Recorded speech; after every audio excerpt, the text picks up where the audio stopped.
Welcome to Kitchen Table Guitars. Hello, welcome back to my kitchen table and welcome to my submission for the Great Guitar Build-Off 2021. What we're going to do in this video is have a quick look at the guitar. I'm going to talk about some of the more interesting aspects of the build, and there's going to be a little demo and some few shots of it, and that'll be it. So let's get on with the story. So right at the beginning, my daughter and I decided to do this competition, and I asked her to design me something crazy, and she's got a love of dragons, so she came up with this design. I then started to draw it out, full scale, as I always do for guitars, and I realised that there was going to be a problem with the head being too low down, and it'll be a very uneven weighted guitar. So we changed the design to have the head in a different position. I then started to make the neck. Now the neck wasn't anything particularly clever, it's just a standard neck. I have truss rod in it, carbon fibre truss rod, carbon fibre reinforcement rods. It's a bolt-on neck, and the only thing that's, I guess, really different is the finish of it, and the headstock is her own sort of headstock design, which is meant to be the tail of the dragon. So that was all fairly standard. The body, though, clearly not standard in any way, shape or form. So to give me an idea of how to turn this 2D picture into a 3D object, I decided to make this, which is a 3D, well, this is a foam model of the actual guitar. I've made this out of insulation slab, and effectively cut it and honed it and filed it and sanded it until I got the kind of shape I wanted, and I could visualise what this thing's going to actually look like in real life, and also understand, while I was doing that, some of the tricky bits of what was going to be really difficult to make. So things like this area here, not going to be easy to make. So that was a really useful process, because I could understand actually what I'm going to make out of this, and it really didn't take very long. Following that, I then made a template. So I'd realised that the only way I was going to be able to create this relatively quickly and smoothly was to use a router. So I made this template here, which, as you can see, fits quite well, and I effectively used this to do the outline of the entire body, routing it deeper and deeper and deeper. And I also used it to route out these split level areas here, and these areas here, and the inside of that. And that proved to be quite effective, if rather scary and rather messy. Luckily it was good weather, so I could do it in the garden. So that's the body, and then effectively it was just a massive amount of sanding, carving the edges with files, and getting it rounded off, slightly compromised, because obviously here I only had limited space. This area here for the bridge has to be flat. Yeah, slightly compromised, but I only had a certain amount of width to work with in terms of the wood. But it's turned out okay.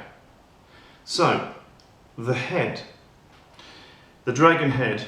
I looked at this dragon head and I thought, I don't know how I'm going to make this, because I haven't done any real wood carving before. Not carving, I've obviously carved things, using sanders, and I've carved necks, but not this sort of level of carving. So my daughter drew it up on CAD,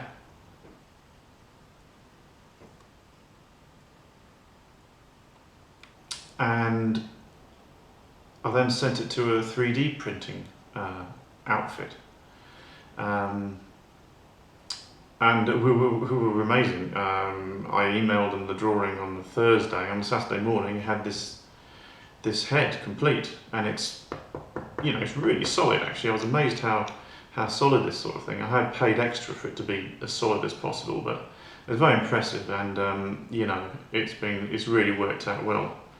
I'm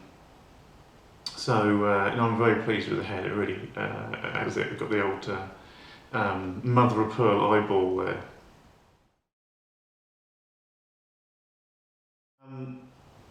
And then the other really big question was the finish. How we're going to create the kind of guitar scale finish. So what I did is I got a lump of the wood. This is the body wood I had left over, and I tried a whole lot of different things. So I tried here, I tried actually carving it with Dremel and chisels and carving the scales, but frankly I don't have any skill in that at all, and also I suspect the patience. It looked sort of okay, but I don't know how I'd have done it in there. At one stage I was toying with this idea here, which I really liked, which was, this is effectively multicoloured confetti that you can buy. It's ultra thin plastic, I don't know, it's probably only about 0.1 or 0.05 thick, and gluing that on, and you get a really nice sort of scaly finish to that, and it looks quite glittery. But then I actually tried applying it to the curved surfaces, and I realised it was going to be a nightmare.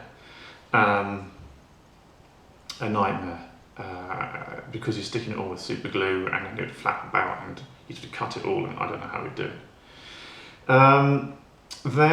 So we decided, I decided with my daughter, we try a few things out, and one of the things we decided to try out was basically burning the pattern in with a soldering iron, and then effectively staining it by hand, painting the stain on, wood stain on with a hand. So, and actually that worked out really well, and we really liked that finish, so we decided to go with that finish. We did experiment with having a glittery finish, so I bought a few bags of this stuff, which looked interesting when it turned up. It's ultra fine glitter, and I don't know if you can see it on this one here. We stuck some glitter in with the finish, and although it does look really good, I have to say, it's got a kind of sandpapery finish. And I thought, when you're playing an instrument which is abrading your fingers the entire time, so we couldn't really work out a way of doing that. Maybe another way of doing it, I don't know, but we did look at that, and it would have been a nice finish because it does look pretty cool, and it would be great on stage. So it ended up with my daughter taking this entire guitar, first of all penciling on all the scales, then going over them with the soldering iron,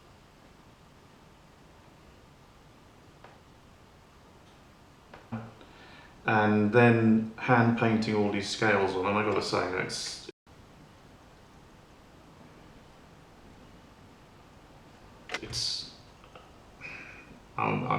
I really like it. I really like it. It took her a long time, and then she also painted the end of the headstock, and obviously then painted the plastic head, which I did 4 or 5 layers of primer on there, car paint primer, then sprayed it gold, several layers of that, and then she's painted on top in various colours, and then we've clavered that up with a lacquer. Finish on the guitar and everything here has been Crimson Guitars high build finishing oil, which I've used before and is always great. The only difficulty about this was, of course, is that I'd never used stains before, so obviously I had to sand everything before I put the water stains on, whereas before I'd apply everything with sandpaper. I'd apply it to smooth it all down. So this isn't quite as smooth, but it still feels really nice. It's slightly sticky still because I was making this until last night. So it's only had 24 hours to dry.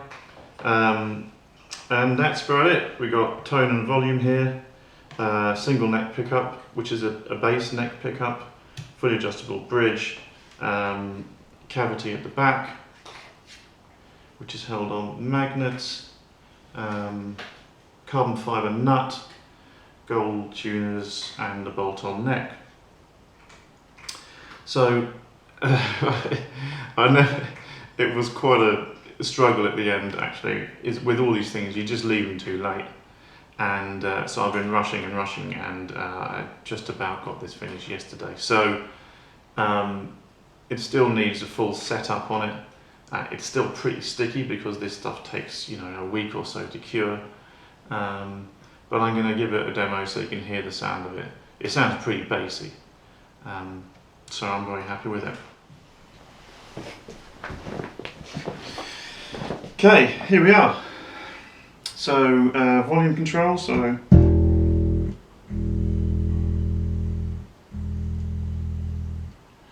and tone control. So this is tone full up, so this is more.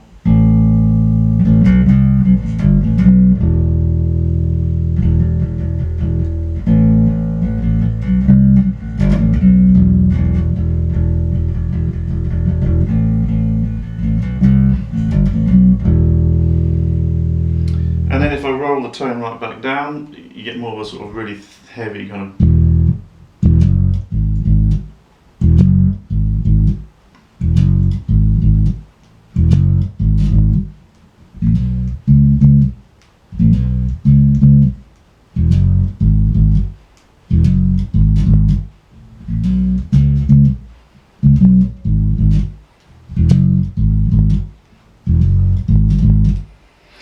And there you go. And then mid-tones is sort of a bit as easy.